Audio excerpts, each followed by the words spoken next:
The last time we were together, we discussed trademark and the importance of trademark in your entrepreneurial journey.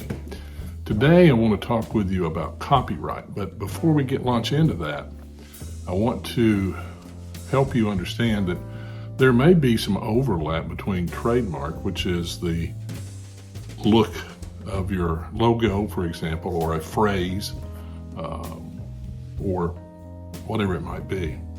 You know, if I say Coca-Cola, well, that's a registered trademark of the Coca-Cola Corporation, those words. If I say Golden Arches, you know I'm talking about McDonald's, right? But there can also be overlap between trademark and copyright. The logo for Starbucks is an example of the overlapping of trademark and copyright. Certainly the trademark that we see on the cups from Starbucks is trademarked, and you'll see the R with the circle around it. But the artwork of the mermaid on the inside is copyrighted. So there can be some overlap and some a bit of both, if you will. But you know, trademarks are all over. We see them all the time. Disney, there are tons of trademarks. The Power T from my University of Tennessee Volunteers is trademarked, and most universities do have trademark symbols. The issue with trademark is to keep people from stealing what's yours and your goodwill that you've worked hard to build. So that was trademark. Now, let's move into copyright. And again, we're not giving you legal advice. You need to talk to an IP lawyer if you need advice on these things. But copyright has to do with creative works.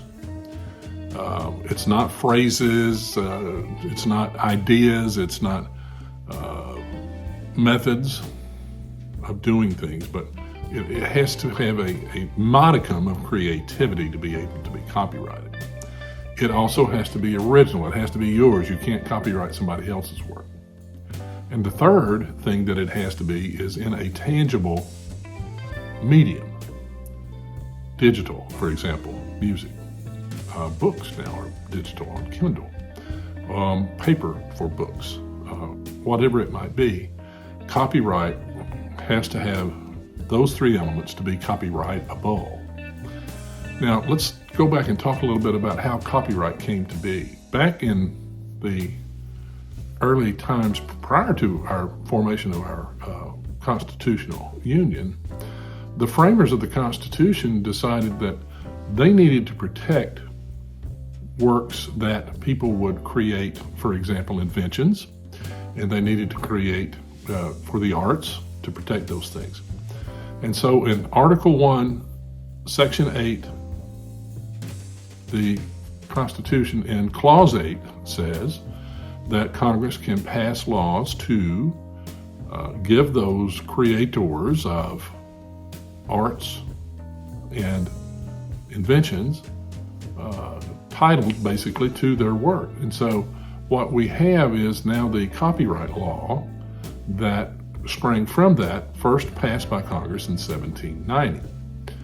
It's been edited and changed and added to several times through the years, and so now the Congress has in 98 passed a statutory revision which gives the creators of copyrightable works a copyright for their life plus 70 years. Started out at 14 years. And then it was 14 years with the option to renew for 14 years. And then it became 50 years. And now it's the life of the creator plus 70 years. So there's been evolution in the type of things that are copyrighted as well. For example, when we first started out, it was charts and maps and books. Well, think about it. In 1790, you didn't have any digital product. Everything was paper-based. So things have changed tremendously since the passage of the Constitution, the adoption of the Constitution, and the passage of the original Copyright Act. Now, also in 1998, Congress passed the Digital Millennium Copyright Act. We're going to do a separate video on the DCMA, or DMCA, I should say, and we will get that done and up to help you understand do's and don'ts pertaining to the Digital Millennium Copyright Act. Now, let's think about copyright and why we want to be able to have copyright and what it gives us. Copyright gives us the ability to distribute our work, to copy our work. It gives us the ability to perform our work in public, singers, for example. It gives us the ability to license our work to others. Let's say that I wrote a country music song and I peddled it down in Nashville and got a singer to take that song and put it on an album. Then I could get a royalty for that by licensing that copyrighted material to the singer. So copyright gives us a lot of things, but the paramount is the ability to enforce it, to make others stop using your hard work, your material, for their gain. So copyright, everybody should have some familiarity with.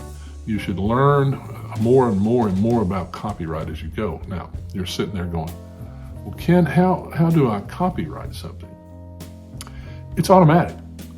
When you copyright, when you write something, you create something artistically, you take a photograph, it is copyrighted at the time. Now, word to the wise, always put the copyright symbol or the word copyright and the year it was done and your name. For instance, copyright 2022, Dr. Ken Henry. That gives people, that takes away one defense if people say, well, I didn't know it was copyrighted. If it's on there, then they know it's copyrighted and they can't just say, well, I didn't know. So always do that. Now you can register a copyright with the U.S. Copyright Office. Trademarks are registered with the U.S. Patent and Trademark Office. Copyright's at a different place. And sometimes you may want to do that, but it's not necessarily required, and it is a kind of a tough process to do, but it certainly is something that you would want to think about, particularly if you have something that's extraordinarily valuable that needs to be copyrighted.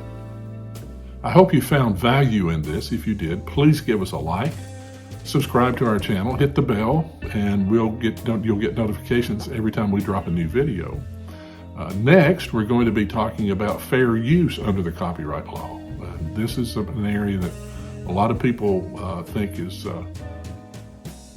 easy to understand, and there's some difficulty to it. So I want to talk with you some about that next time and how you can use fair use, particularly if you're a content creator, like we're doing here on the channel, or if you're creating online courses, or if you're creating trainings, or if you're doing commentary on artistic works, or if you're doing those sorts of things. You need to know about fair use and how it applies in your journey as an entrepreneur.